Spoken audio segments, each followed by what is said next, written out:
get up. And on the way up, we're going to bite a kneecap off, all right? And we're going to stand up, and then it's going to take 2 more shots to knock us down, all right? And on the way up, we're going to take your other kneecap, and we're going to get up, and then it's going to take 3 shots to get us down. And happy holiday week, Kneecaps Nation. You are locked and loaded for another Detroit Lions winner here on Kneecaps for Breakfast. Vince Progar, that's me. Happy to be joined, as always, by the Patagonia vest and Lions hoodie wearing Phil Byrne. And Phil Byrne, how the heck are you, buddy? Nice and toasty here inside. It's gotten a little chilly. We're getting into that part of the year, but hey, don't tell our optimism for the Detroit Lions, because it's getting routine seeing this team win. And you look up, you blink, and all of a sudden this team is double-digit wins. Yeah, and it doesn't follow the same formula week in and week out. Yeah. You knew that the dump trucking of the opponents wasn't going to be fully sustainable week over week.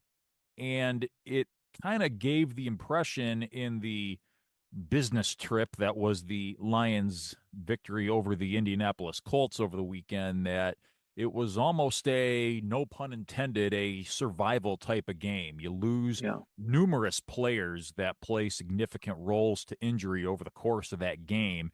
And a lot of points in that game did not look pretty. But at the same time, Phil, they stayed true to who they were, ran the ball with relative levels of effectiveness, really honed in on defense, and really controlled that time of possession down the stretch to take control of that game. Yeah, without a doubt. I think this was a thing of, yes, it was a Lions win. Absolute stellar and shout-out performance to the defense. I think the defense won this game. I think the offense did just enough. I think we've been in some of the games where if we only score 24 points, quite frankly, I don't know if we come out on the other side. But as the injuries started to mount in this game, the defense coming up time and time again with nice stops. I don't have the numbers in front of me, but it felt like Anthony Richardson of the Colts had a number of 3 and outs in this game, or at least drives that didn't sustain even more than like a second set of downs. Maybe they got a first down, but they certainly didn't move the ball any further than that. And again, you look at like a guy like Malcolm Rodriguez. We don't have Alexander Zaloni here for a little bit. You look at maybe the effort that Aleem McNeil got, and I think his effort goes beyond what you're going to get in a box score, because it's a lot of hustle. It's a lot of pressures and things like that you might not be able to quantify. The secondary, down a couple of guys in this game. Carlton Davis gets knocked around and beat up a little bit, and yet we limit them to 6 points. And I know you can say, hey, you know what? We'll look at Anthony Richardson as a passer. You know what, though? He still was able to go ahead and move the ball on the first drive against the Detroit Lions. But you know what? We'll go ahead and give up a field goal, because our offense is going to march down and go get a touchdown. And every single time with this Lions team, it seems like if we give up a field goal, we respond with a touchdown with our offense. And a lot of times that's a recipe that a team can't keep up with. And man, we got some stuff rolling right now, Vince. And I know the Lions were the beneficiary of a few boneheaded and poorly timed penalties on a lot of those offensive drives by the Colts. They completed some real nice passes down the middle, or were able to make a big play in another sense, and then up flag, 10 yards holding, or offensive pass interference. And now Indianapolis is playing behind schedule. And it was clearly a case of the better team was on top for most of that game. And I like what you pointed out, Phil, about how the Lions are content giving up that field goal to start the game. And Indianapolis is, of course, on script, kind of like how Jacksonville was at the beginning drive of the game. And it's the second week in a row where I looked over and said, that's a win for the Lions. If they're able to, as effectively as the opponent was able to, march right down the field with the precision, the likes of which we were not able to see the whole rest of the game, in either the game against the Colts or the game against Jacksonville, that's a win for the Lions if they're able to buckle down and hold to a field goal. And Phil, we're now talking 10 quarters and counting since the Yeah. Lions have given up a touchdown. Since halftime of that Houston game, it's just been field goals ever since. And I think I saw something that said that's the longest stretch that the Lions have gone without giving up a touchdown, whether offensive, defensive, or otherwise, since 1999. So this is rarefied air for the Lions defense as far as what they've been able to do as the ball gets closer and closer to that goal line. The AFC South also stinks. Without Can we be question. real about this? You could pick, I would say, even the Bears, and I think they could give a run at the Texans, who are probably going to walk away from this division, even though they lost to the Titans today in pretty comfortable fashion. But basically, the way I'm looking at it, and I know the Colts are kind of teetering right around that 500 mark. You got three teams that I don't think have a great identity of who they are. I think they've got some coaches and personnel that don't exactly mix.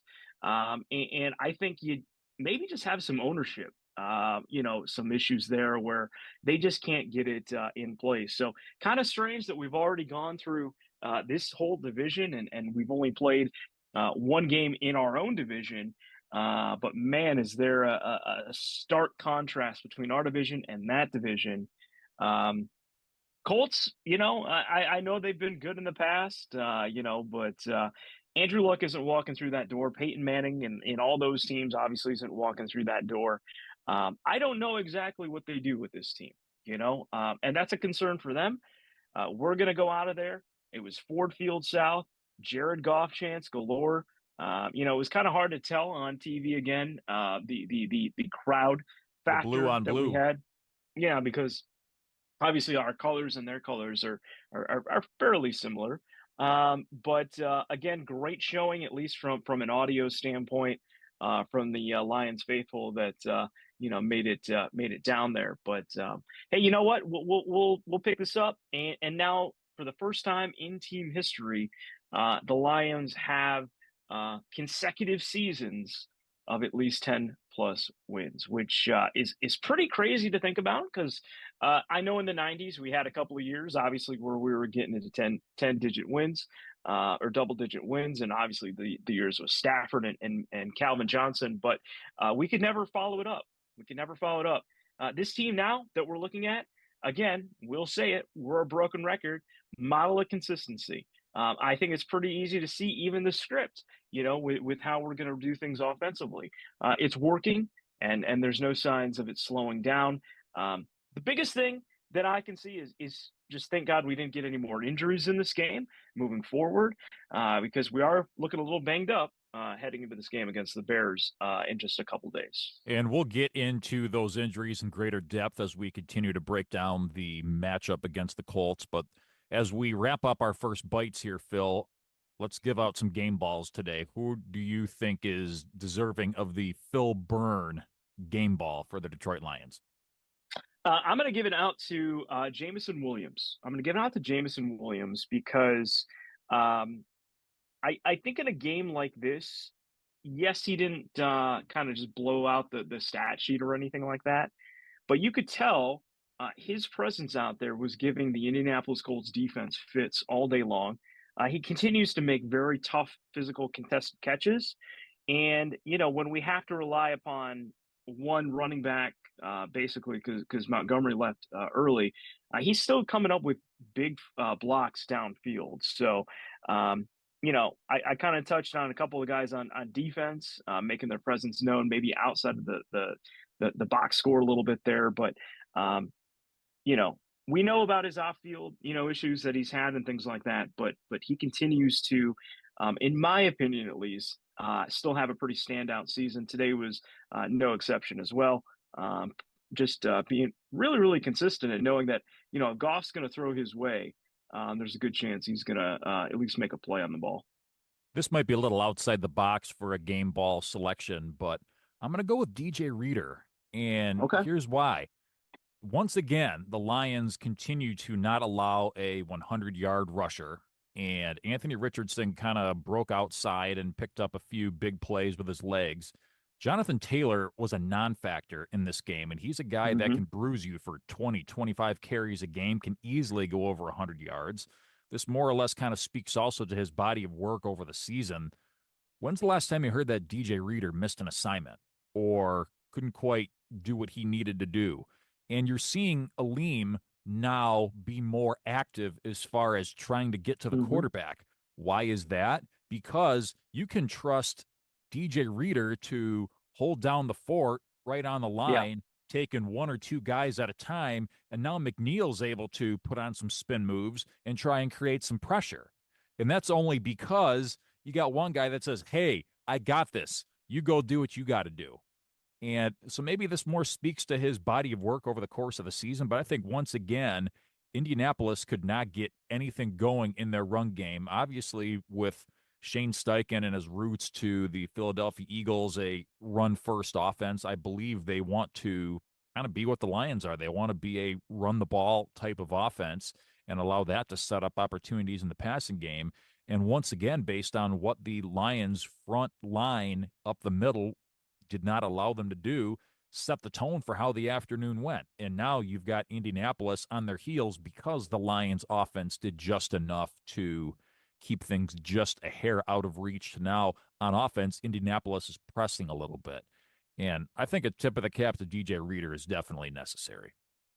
Yeah, yeah, and again, just kind of as you alluded to, I think we knew when we brought him in, this was an opportunity for Lee McNeil to not get double teamed quite as much. But you're seeing what an improvement he is over the other defensive tackles that we've had alongside Lee McNeil, in previous years. Bugs and I think there was a Jones and things like that. Um, he's the consummate professional. Like he's gonna do his job, he's gonna do his assignment. And as you mentioned there, Vince, it's impossible to run on these guys right now.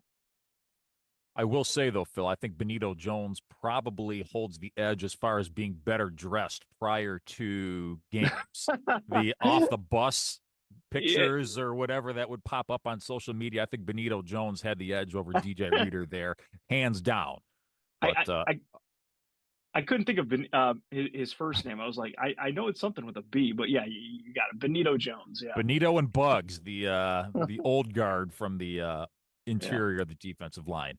Anyway, so let's break down the game in a little bit more depth, Phil. So as we said, Indianapolis won the toss and took the football, which meant, and I know there's always debate over if the script, as it were, is actually a thing. But I think anytime a team takes the ball like Indianapolis did, I think they have a set roadmap of what they want to accomplish on this opening drive. And largely they followed that to perfection. yeah, And the Lions did just enough to keep them out of the end zone. I believe a poorly timed penalty took place down inside the 10 that pushed them back. I think it was only a 5-yard penalty, but it was just enough to where it gave just enough room to where they couldn't get the job done. Lions held them to a field goal. It's 3-0. And now the Lions offense gets on the field. But it seemed like the Lions offense was just a little bit off schedule themselves over the course of the day.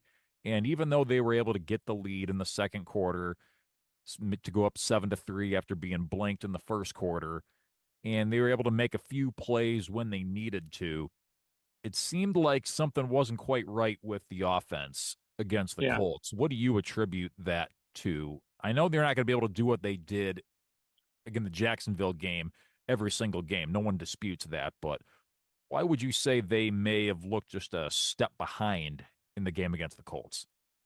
I think their defensive line's pretty solid.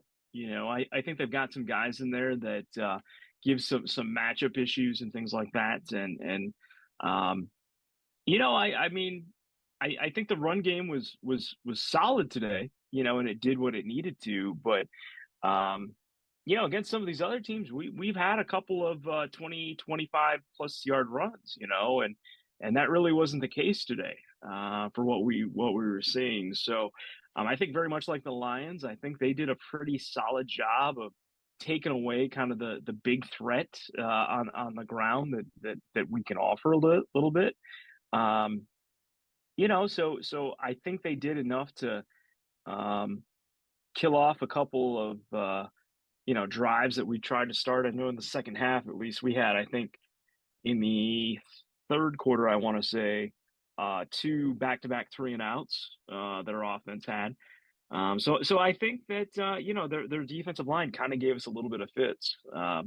Eventually we kind of get some things going and pick up enough. And certainly when you only have 6 points on offense, I think the defensive spirit that the Colts had, I think, kind of got worn down a little bit just for being on the field for so long. And we called out Gus Bradley a week ago on our last episode. He's been around Yeah. at Indianapolis as their defensive coordinator for a number of years. So you're talking a lot of consistency based upon the scheme and the system that they have down there in Indianapolis on defense. And I think we saw that. I think a big part of what they wanted to do from a game plan standpoint was limit these big explosive plays. And I think they did that. I think outside of a 27-yard completion to Tim Patrick, I think that was literally all they may have had one other situation where they broke free for a 20 or more yard gain at a time. Other than that, they kept everything out there in front of them over the course of the game. I think what Hmm. it amounted to was, like you said, Phil, I think after a while being on the field for so long because the Colts offense couldn't stay on the field Yeah. worth a lick after the first half, it's almost kind of like, all right, we gave everything we could, and that's as good as it's going to get. Yeah, absolutely. And it's week what, 11? 12. 12. Yeah. So I mean, these are guys that are really starting to rack up the mileage this season. And let's be honest. Look at the Colts offense and what we've seen. They've had a couple of really low scoring games. That could be decided by a play or two, but. These guys, their mileage, and they got a lot of guys on that defense that aren't exactly rookies and things like that too. So, they're getting probably worn down a little bit, from what they're trying to do. So, yeah, I think that was a big factor in the game, especially in the second half. So let's look at some statistics from the Lions' 24-6 win over the Indianapolis Colts. Jared Goff, 26 for 36, so one of his more forgettable games from a completion percentage standpoint. And again, you knew that 80 odd percent over the course of a 17 game season is not the most sustainable pattern. You knew there was going to be some type of regression at some point, but Yeah. 26 out of 36 could be worse. We'll get to what Anthony Richardson had in just a minute. 269 yards passing, did not throw any touchdowns, but also did not throw any interceptions either. Was sacked for a few times, I think only for about 5 yards here or there, so there wasn't anything monumental. There was that fumble that David Montgomery was lucky enough to fall upon, so that could have been a turning point in the game, but luckily for the Lions, it didn't materialize to that. QB rating for Goff, 93.4. So again, that's respectable in a NFL Yeah. game on the road. Yeah. Jahmyr Gibbs, probably worthy of a game ball in his own respect. 21 carries for 90 yards, 2 scores. David Montgomery with a rushing touchdown as well. So again, Phil, once again, Lions don't lose when both Montgomery and Gibbs get a rushing touchdown. 25 straight games, Phil, for the Lions with a rushing touchdown. That's the longest such streak in NFL history. That's incredible. I mean, that's truly why, yeah, go ahead and give up that field goal on the opening drive when you're on script, because you know what? We're going to come down. We're going to just run the ball down your throat, mix in some pass, find St. Brown and a couple of these other receivers open to move the sticks. And then when, the drive gets inside the 10, that's when either Gibbs or Montgomery, who's ever in there, that's when they're going to work their magic.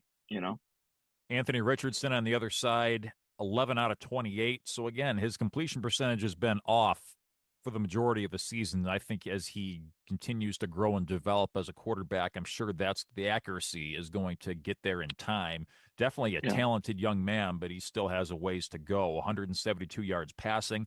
He did have 61 yards on 10 carries with his legs. We mentioned it with Jonathan Taylor, 11 carries for 35 yards, and that was as good as it Ooh. got.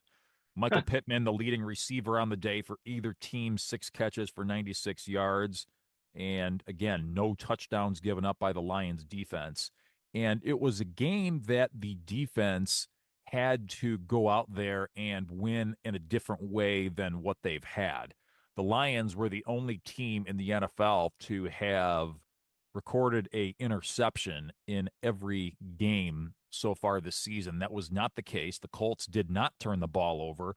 Credit again Anthony Richardson, because he's been interception happy at very points over his young career here in the NFL. Yeah. Lions were not able to force any turnovers to set up short fields. But again, it didn't matter because it looked in pretty much every sense that the better team was wearing the white jerseys and the slightly Yeah. inferior team was wearing the home jerseys. Yeah. Yeah. And there was the play where I think they snapped the ball on their own 2-yard line, and there was a pressure, and Makai Wingo ended up tipping the ball down. That could have been potentially a turnover, but I think that's the thing that they're working with, that they would rather take, an incompletion from him, that obviously is going to, ding his overall completion percentage, but instead of throwing into, double coverage or things like that we've seen. And maybe if we had a full slate of cornerbacks today, it would have been a little bit of a different story. We were a little bit banged up back there, but yeah, again, if there was going to be a bet that I would say today was like a surefire thing, was that Anthony Richardson would have a turnover in one variety, and it didn't happen. So at least credit him, in that regard. And again, encouraging that the Lions are able to basically man up and make it a line of scrimmage type of game, and that, hey, Yeah. you're not going to turn the ball over. We're not going to turn the ball over. It's going to be good old fashioned see who wins at the line of scrimmage. And that's exactly how it went. Let's touch on some injuries, Phil. So before the game even kicked off, it was stated that Ennis Rakestraw, the rookie who we really haven't seen a whole lot of from a on-field standpoint this season, was placed on injured reserve. He's been a little bit nicked up the last couple of weeks. He was put on IR, which means that he was going to miss the Colts game as well as the ensuing 3 home games. So that would be he'd miss the Colts game, Bears game, Packers game, and the Bills game. And then we saw Terrion Arnold wind up on the injury report on Thursday. And it was stated Saturday night that he was already downgraded to out. So now all of a sudden, your cornerback depth right from the get-go is compromised. And we kind of knew it was going to be the Kindle Vildor experience once again. And to Indianapolis's credit, they were going Vildor's way for the majority of that first half until Yeah. things kind of had to change based on the time and score and what have you. But Vildor was getting burned on a lot of things, and that's ideally not a situation that the Lions want to find themselves in. And that's when the in-game injuries started to pick up a little bit. So second half, you lose Khalif Raymond to a foot injury on a punt return. Actually, all he did was fielded the punt, and he got gang tackled by the Colts. I don't even think he got a return out of that. Did not return. It looks like he may wind up missing some time. I'm sure he's got some imaging testing coming up on Monday to kind of figure out exactly what they're working with. Taylor Decker goes down after that. Luckily for him, he comes back after a fairly short stint being on the sidelines. And then David Montgomery gets banged up. He misses some time. Looked like he had his helmet on near the end of the game, did not come back, but he doesn't seem to think like it's a big deal. He thinks he's going to be good to go for the Thanksgiving game against the Bears. And last but not least, Carlton Davis. Again, we're talking about lack of corner depth as it is. Carlton Davis winds up with a knee injury in the late goings of the game. Again, he seems to think he's okay. Campbell is fairly optimistic that he'll be good to go for Thursday. Well, that's the last thing you want, Phil, even with Emmanuel Mosley being this close to coming back and being able to help out that corner depth. don't want to see that many corners unavailable at one time when you're trying to escape from teams breathing down your neck in the standings. Well, especially when you're going to get the Bears coming in that, um, probably in some regards, they probably didn't expect to beat the Vikings at home, and the fact that they made it a game, pushed that game to overtime, should give them a little bit of a confidence boost, but they did fall flat on their face in overtime. But if they're scouting the Lions, they're prepping for the game. They're gonna see, well, Caleb Williams should, totally attack Kindle Vildor. If he is at minimum the number 2 corner headed into that game, so we'll see. I think for that game on Thursday, you'd love to be able to see at least either Carlton Davis or Terry and Arnold go.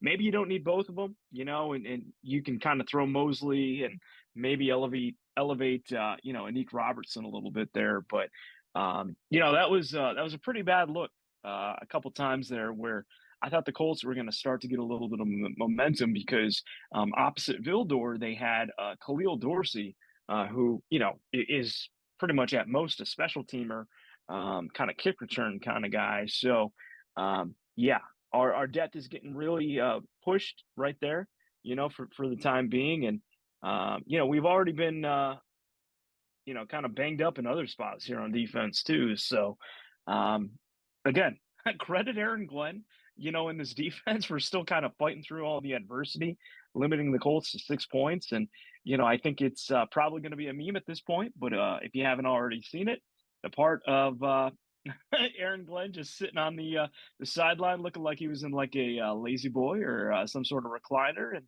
just kind of looking back at his tablet and looking at some plays, just looking very comfortable with what he had dialed up for the Lions today. And what he dialed up was just enough because once again, the Lions do not give up a touchdown. They held the Colts to 2 field goals, and Lions get the win on the road, 24-6, to improve to 6-0 on the road. The only team in the NFL that can say they are undefeated on the road through the first 3 months of the season. So we've said this on just about every episode of this podcast, Phil. A win is a win. You don't apologize, however good or not good it looks. And as a wise man once said, we are on to Chicago. And that's what's up next for the Lions. Thanksgiving Day, Chicago comes to town. Short week for both. And it's a situation where the Lions kind of did what they had to do and got the job done on the road. The Bears wound up being in more of a dogfight. It kind of looked like Minnesota was going to wrap things up and kind of skate away from the Windy City with a win. Chicago had other ideas, wound up tying the game late with a last-second field goal. Game goes to overtime. Bears offense can't really move the ball. Minnesota is able to take possession, kick the field goal, and go home. So now Chicago, once again, loses their 5th game in a row, and they're now sitting at 4-7.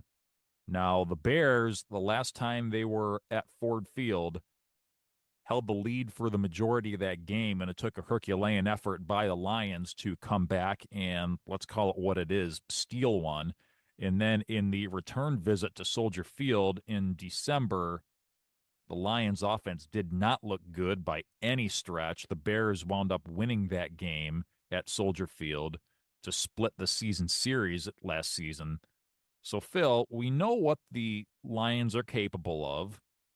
We're not quite sure what this current version of the Bears is capable of because they have so much young talent and different talent, particularly on offense, that we did not see last year. We know that they are, at least from a fundamental and personnel standpoint, we know that they're capable of making your day a tough one on offense. Yeah. What do the Lions have to do to come away with a win on Thanksgiving, something that they have not done a great job of doing over the last couple of decades? Rely on the run game. Get the ball out of Caleb Williams' hand, especially if you're going to be down a little bit on defense. I think, quite honestly, I know they have more offensive weapons than they had a year ago, but um, Caleb Williams has gone through some growing pains. I think most people would say at this point in time, Jaden Daniels seems to be, a little bit ahead of where Caleb Williams is as far as a schedule, as just a pure passer, making reads, making the right throw, and things like that. And you're just Well, not seeing the chemistry with a lot of these yeah, playmakers either. yeah, and I think there's still like, I don't know all the reports, and you always kind of want to say, okay, well, is that just some agent talking or something like that? But it sounds like DJ Moore and him just haven't really been on the same page, for what they've had, and you can kind of see Caleb starting to get this chemistry going with Roma Dunze. Keenan Allen has been hurt, so they just really haven't meshed well, with what they've got. DeAndre Swift at times has looked like a nice addition, but I'm just not so sure that the Bears offensive line is set up to road grade to kind of give him the, you know, holes that he would need to really be that explosive. So ultimately, I think they have a lot of speed. We're going to be on an indoor track, obviously, at home against them, in the friendly confines of Ford Field. So I think we'll see where David Montgomery's health is going to be on Thursday. But if it's uh, if it's Jameer Gibbs, you know what? Let him carry the ball. Bring in Craig Reynolds and Sion Vake, and let's let this game be a little bit lower scoring, because I know we can go ahead and win it if need be. Let's not even try to go engage the Bears in a pass track meet, and get into a shootout with them. I still don't think that's our forte. We can go win games like that, but I think you can move the balls against this Bears defense. They've been a little disappointing in my book also this year. So Jahmyr Gibbs more than enough to kind of win this game on his feet if need be, and then you just kind of bring in Reynolds or Vaki if need be to give him a breather. And you called it out that the AFC South is not good, to put it Yeah, lightly. And I think part of yeah, the reason why there hasn't been the level of separation within the standings in the NFC North is because all of the other teams in our division have taken turns cycling through the entire AFC South. So I think that has a lot to do with it. And now the round robin effect, if you will, is going to start to pick up here over the next 6 or 7 weeks or whatever it is that's left in the NFL season. And this is a situation now where, unfortunately, even though that the Lions have held up their end of the bargain by going on this 9-game win streak, Minnesota and Green Bay have stayed almost just as hot, with the exception of the head-to-head games that the Lions were obviously fortunate enough to come away with the wins on. But that still means that the margin for error is so tight that you really can't take a team like Chicago and look at them and say, oh, they're 4-7. They got a rookie quarterback. They may or may yeah, not have a lame duck coaching staff or what have you. This is still I'll go out and say it, Phil. This is still a must-win game for the Lions, because you need to maintain that level of assertiveness and domination over the rest of the NFC as it looks. At the time of taping, Philadelphia is battling the LA Rams on Sunday Night yeah. Football. They're only a game back of the Lions in the standings of the number one overall seed. And we know full well that the Lions do not want to have to go outdoors for any reason this playoffs.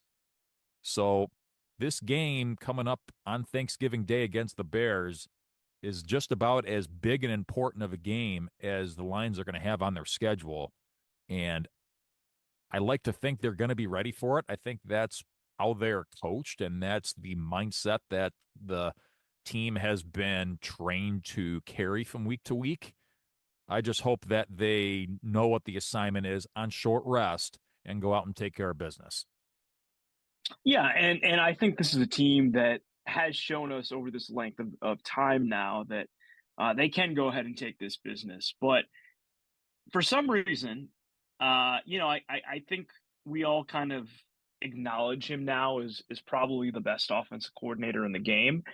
I really hope this is not going to turn into one of those Ben Johnson getting cute with, design pass plays and things like that. Like, just keep it simple. Just run the ball.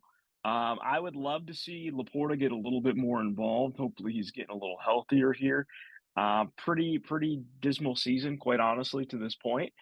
But you got enough skill weapons that if go 66-33 or 2-1 run game, then I'm still confident that Goff is going to be able to make those throws to these receivers to move to move the sticks when they inevitably need them to. So again, it's one of those things. There's no breathing room. Perhaps that's still kind of helping the Lions stay motivated a little bit through this stretch, but you got to keep it up because there's two things you got to do. You got to win this division and you got to get the 1 seed. And I think those are things that both need to be accomplished. I think Lions fans want this team to accomplish. You don't want to go play out in Philly in the last week of January. It's going to be freezing. Those fans are obnoxious. And then even though it really shouldn't be a thing, I think people are still a little worried about golf outside, in the wintertime.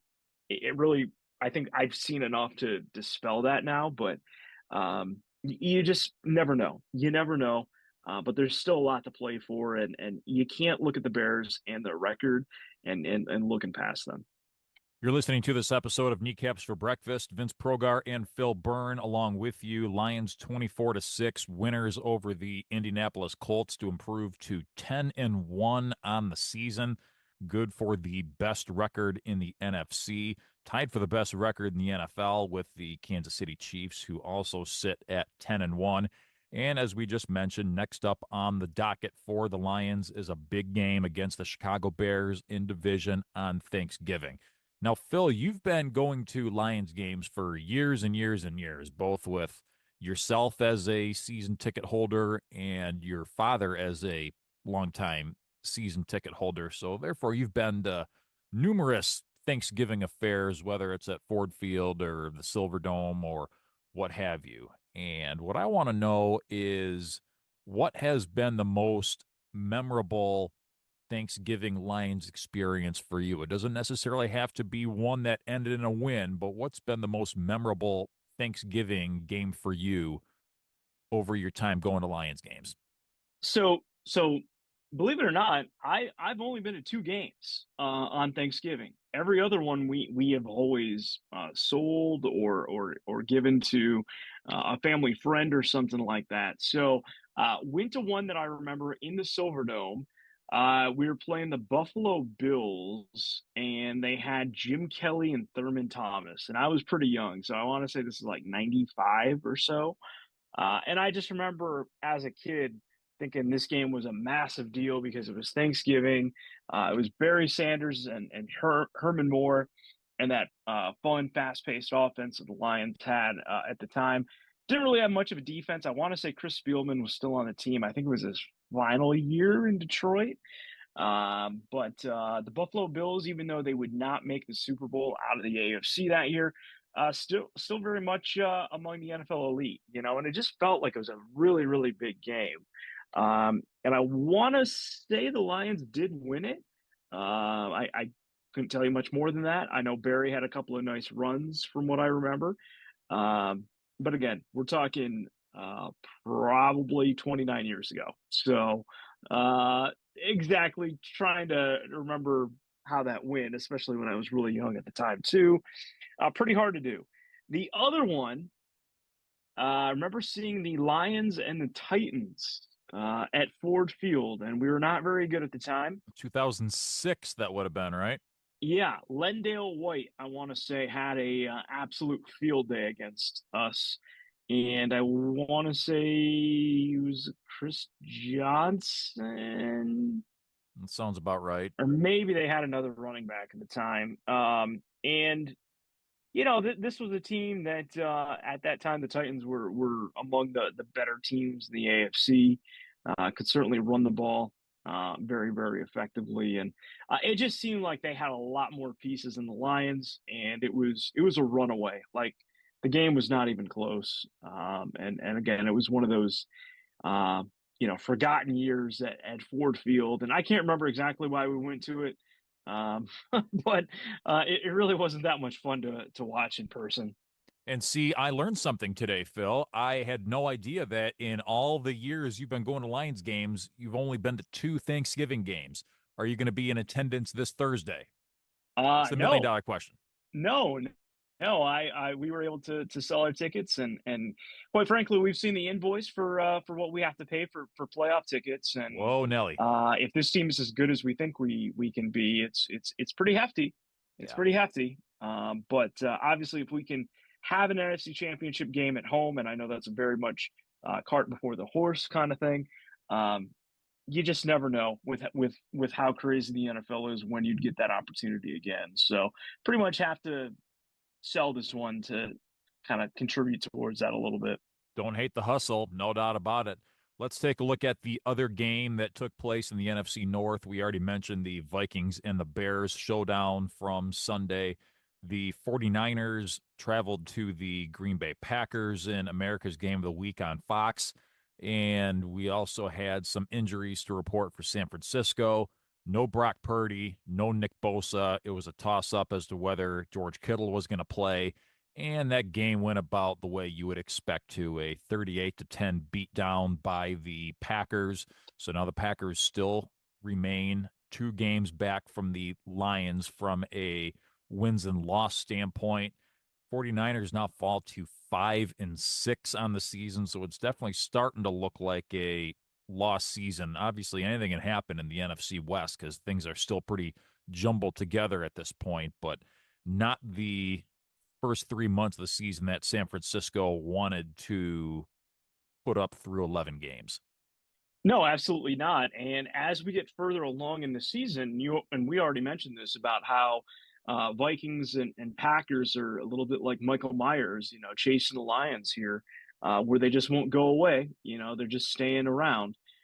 It's looking more and more like not only are we going to get one wild card team out of the NFC North, but we're probably going to get both of them Yeah. with the way that this is going down. So, one way or the other, however it's going to shake up, it looks like it's probably coming through the North, perhaps for the NFC, but then also a couple wild cards as well. And that's why these games against the North matter so much because Yeah, of what happened to San Francisco. It's looking like that Monday night game in the penultimate week of the regular season is going to be less and less meaningful from a playoff positioning standpoint just because San Francisco is so far to the back of the pack. We know that even Tampa Bay with a big win over the Giants on Sunday, they're still a ways back in the standings. Atlanta can't quite figure out what they want to do from a they never wins and can. loss standpoint. They're kind of, Yeah, halfway in, halfway out, depending on what the week is. We talked about Philadelphia, who's right up there at the top, but even Washington, they've rattled off a few losses in a row. They're yeah. looking like less and less of a threat to do much of anything in the NFC. So, again, the interdivisional matchups within the NFC North are going to be huge. Really must see TV the whole rest of the way. And I kind of had an idea of how the 49ers and Packers game was going to go. So honestly, I didn't even watch the game. I figured by late November standards, weather was pretty decent. I thought it was a good afternoon after the Lions to go out there and get all the outside Christmas lights put up. So it was one of those afternoons, and the game pretty much unfolded just as I expected. And big win by the Packers. Lions, once again, don't really gain an opportunity to create any Yeah. type of real separation in the standings, but those operations are going to present themselves once the Bears come calling and the Packers come calling the following week. That's the time to make it happen. Just gonna say the only real separation that's happening here is just the Bears continue to not be able to make up any ground basically and get closer. They're we'll see what happens Thursday, of course, but they're very much a distant last place at this point. And the fact that the Lions do hold the tiebreakers over the 2 teams directly behind them, both games that the Lions were able to win on the road, is huge. You just can't go through life assuming that you're going to go and sweep teams, even though that you get them both at Yeah, home. to end the regular season. That's not real life. I do want to, before we get to the picks, Phil, there's one kind of off topic thing I want to bring up to you just because of how bizarre in nature it was. We all kind of know from watching the New York Giants over the last few years that they've been the epitome of crap over the last handful of years. I don't know what they're trying to do, but what they did a few years back was pay a whole bunch of money to quarterback Daniel Jones after one decent year in one playoff win, and it didn't work. They continued to lose and lose badly over the ensuing few years. And it finally came to a head this past week where I'm sure ownership had a big say in it, but the GM and the head coach got together and said, Jones, not only are you not going to be our starting quarterback anymore, we're demoting you to third string to where there's virtually no way in heck that you're going to start another game for us. It sounded like there was some type of injury guarantee in his contract to the tune of like $23 million if he gets hurt over the course of the rest of the season and he can't pass a physical in the offseason, that the Giants are on the hook for all that money. So I'm sure that had something to do with it. But either way, kind of a messy divorce between the Giants and Daniel Jones, as after the demotion to third string and they sign Tim Boyle of all guys, and you got Daniel Jones running scout team reps as a Yeah. safety. The very next day, they came out and say that the two parties have mutually parted ways, and he'll probably clear waivers earlier this week and be free to sign with whomever he so chooses. But Phil, what a bizarre, bizarre way for Yeah. a team like the New York Giants to just kind of kick a guy like Daniel Jones. Again, we're not saying that this guy's a top 10, top 15, even top 20 quarterback in this league, but for a team to kind of stand behind their guy so staunchly for so long and then to do a complete 180 without any notice seems a little bit bizarre to me. It does, and make no mistake about it, the football fans in New York, New Jersey, the tri-state area, for as good as their baseball teams were this year, they have just absolutely had to put up with crap in both organizations. And what's so strange about it is the Giants, for a very, very long time, and I know they had Eli Manning, were kind of that model of consistency where they would never really go like 4-12 or 5-11 back on the 16 game schedule, and you could always kind of count them to being right around the playoffs, and being super competitive. And I think they lost a couple guys in their front office. Obviously, made some poor decisions in drafting, and it's really set them back. Obviously they had a couple of stars in Saquon Barkley, and back when he was healthy with the team, Odell Beckham, and things just really did not work out. I think Tom Coughlin kind of, burned his bridges, at a certain point in time, but he did bring consistency with that team. You kind of knew what to expect. I have never seen anything quite like this situation that they have with Daniel Jones, and now even our Detroit Lions, accordingly, if you believe a couple of the sources that are out there, are apparently interested enough to look into bringing him in. Now, I don't think it'll work. Obviously, as the top team in the league, if he hits waivers, we basically get the last pick. So I don't think he'll make his way over, especially when there's like 10 other teams that, according to some, I think it was Jay Glazer said this morning, about 10 teams were interested, including one team that would even have him as their starter, with how they view him and what they have. So I don't know if that'd be like Las Vegas or, what team exactly, but it is strange. That's a lot of money you got to owe to a guy. And you kind of wonder, is this something that, like, if Jacksonville doesn't get things squared around, could they potentially be doing that with Lawrence, who just, again, won a playoff game, but then it just has gone south as well. So you just don't know. It's a very, very fickle league sometimes. you got to be happy with what we got here. That we're far away separated from the messiness that we have, and we'll see what the Giants do, but there's a lot of teams that don't have a quarterback, and don't have a plan, that don't have a structure, and those are three things that we have here. Yeah, you're exactly right, Phil. And that's how this league works. Either you have your quarterback or you're in the wilderness.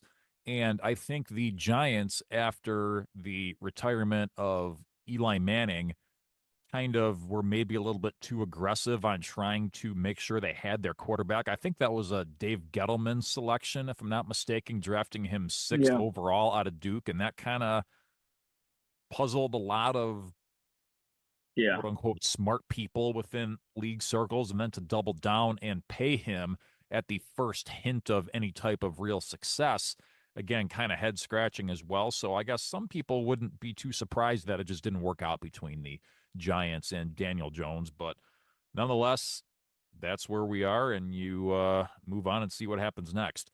All right, let's get to some picks. Not a good week for picks. Phil, I no, looks like you got skunked over the four games that we picked, and I sounds was about right. just right behind you with a 1-3 tab. So let's get it turned around with a new set of games to pick. We'll start off with the night game on Thanksgiving. I won't dignify the middle game between the Giants and the Cowboys a pick, and as far as this Hey, one, so we'll you know go with. what?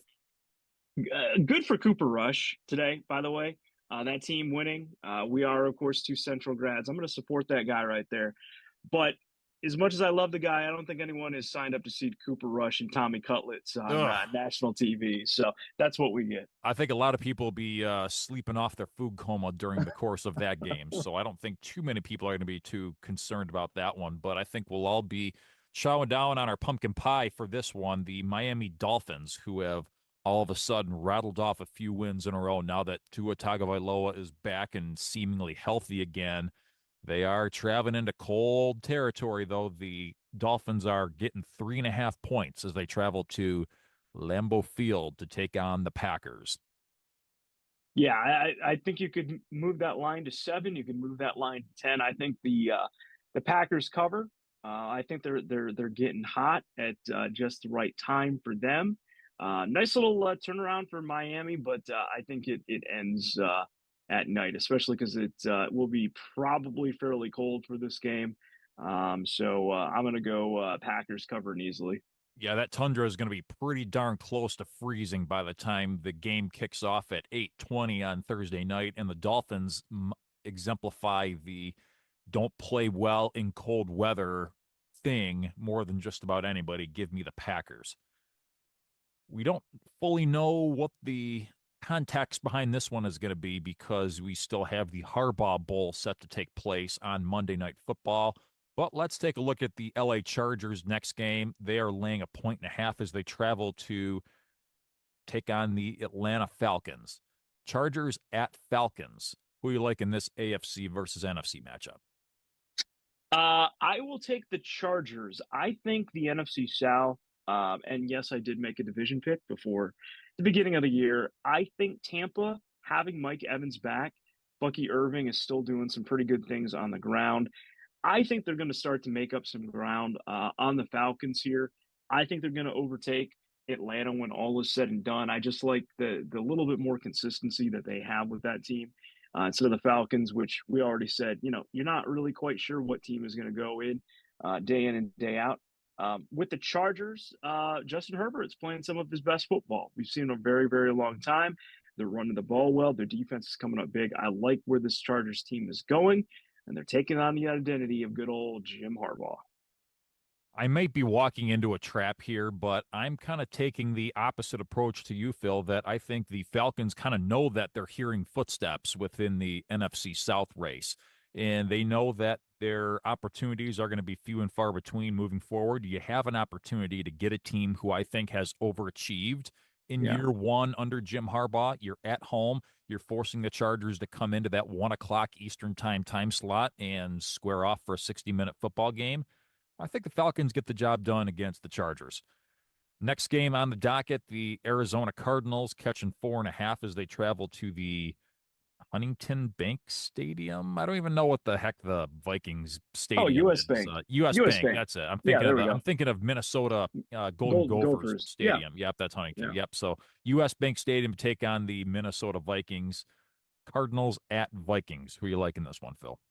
Well, Cardinals didn't look too impressive today on the road. Um, I think being indoors is probably going to suit them a little bit more.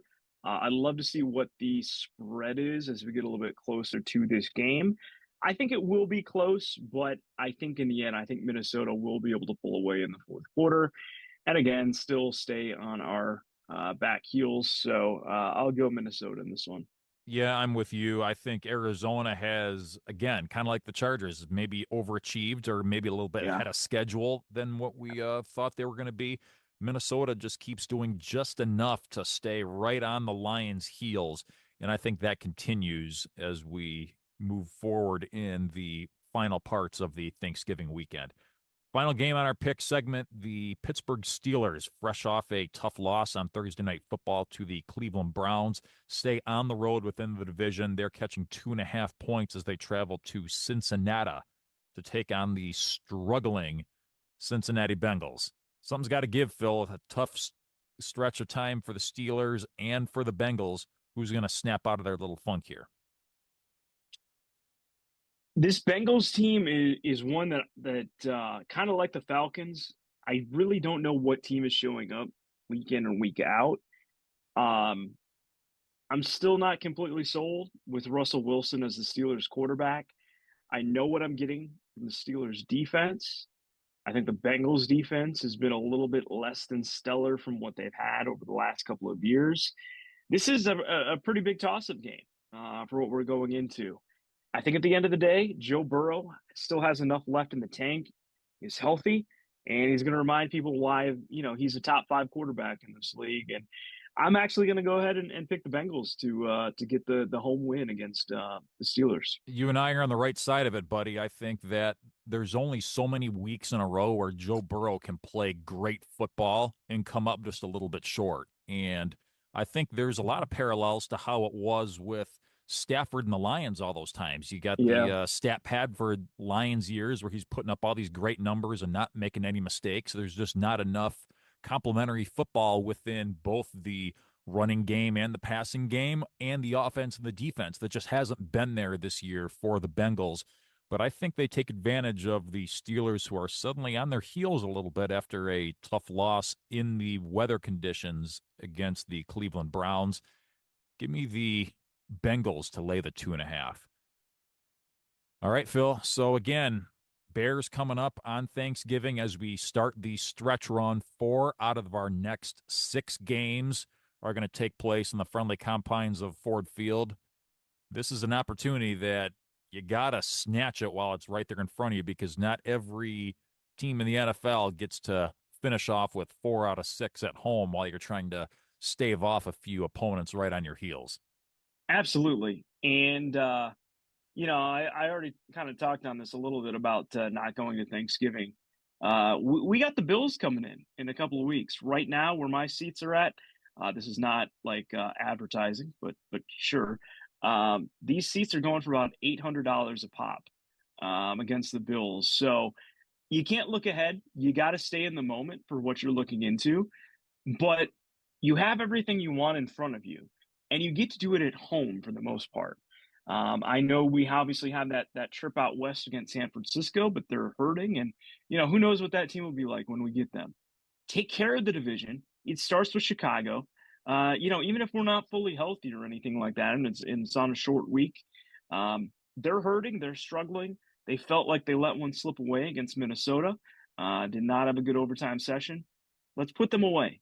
Let's do it how we do, and we're just going to run the ball and take care of our business, and then it'll be on to Green Bay after that. But it begins with Chicago. Just do what you do well, because what we do best, they do not do quite as good. So take care of business, and let's go get win number 11. I have nothing to add to that, Phil, except say happy Thanksgiving, buddy. There we go. Happy Thanksgiving to you. And Keep let the us food be warm. the first to wish all of you a happy Thanksgiving. We are extremely thankful that you have been along for the ride on Kneecaps for Breakfast. We will talk to you after the Lions take on the Chicago Bears on Thanksgiving, because they got a big divisional matchup against the Packers right after that. There will be lots to discuss after the holiday, and we look forward to having you join us for that and much more. For Phil Byrne across the way, Vince Progar saying good morning. Go Lions, forward down the field, over and out.